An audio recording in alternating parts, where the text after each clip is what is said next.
The mindset of the corporate bean counting world behind AAA development is that we are not running a charity here. These guys want to make money. They want to tell investors every quarter that they made more than the last one. This is why in the face of global inflation, a weak currency in Japan, and increased costs to make games, we saw Nintendo ask fans to pay a whopping $80 for Mario Kart World outside of the bundle. Was it justified? Some of you are going to run to the dislike button, but mathematically, yes. Concurrently, you might have heard about a tiny underground game called Hollow Knight Silksong, which recently came out. Its predecessor, Hollow Knight, was widely considered a masterpiece. It sold 15 million copies, and the asking price for it was $15. 8 years later, the sequel costs just $20. All they added was inflation. It's a notable story of perceived value, getting a lot for a little, during a time when the sentiment among video game fans is getting a little for a lot. So what's going on with game pricing? Let's talk first about the history, and before we start, I'm not going to be the tone-deaf old man ranting about how back in the SNES era, people paid $100 for Final Fantasy VI, so shut up about it! Because that's not relevant to the way we think about game pricing in the 21st century. A better starting point is the Xbox 360 era in 2005, where we jumped to $60. This wasn't met with acrimony. We were getting HD graphics for the first time. But what was abnormal was that we stayed stuck there for 15 years until the PS5 generation when we hit $70. The economic laws of inflation were defied for a very long time. Kids were born, went to high school, and the prices never increased. But now you're about to finish college or your plumbing apprenticeship and they're doing it again. Why is that? In short, and this is not a financial YouTube channel, but COVID caused mass printing of money because people stayed home, and so prices went up. Games were not an exempt good.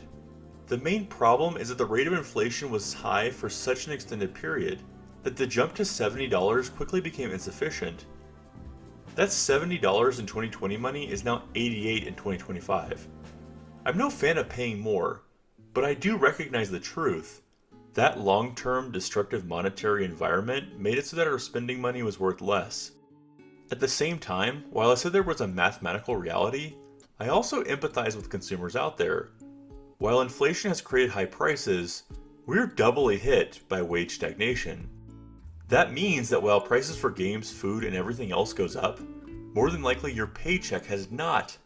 People escape into video games from the real world, and when they see prices for games they want get higher, the real world starts bleeding into their games.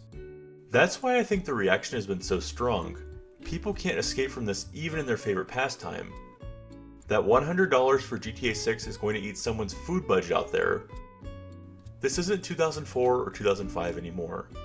Back when you could walk into a GameStop and buy a PS2 Slim for $99.99 and a slate of discount games. But the problem is also more nuanced than just market forces and bloated games. We also get mixed signals from publishers. Take a few recent examples from just this year. Metal Gear Solid Delta is a faithful remake of a PS2 classic, with all new assets rebuilt in Unreal Engine 5, and it costs $70. Oblivion Remastered is a faithful remake of an Xbox 360 classic, with all new assets rebuilt in Unreal Engine 5, and it costs $50. Both were done by the same development house, Virtuous. You might already be thinking, wait, isn't Oblivion a much bigger game?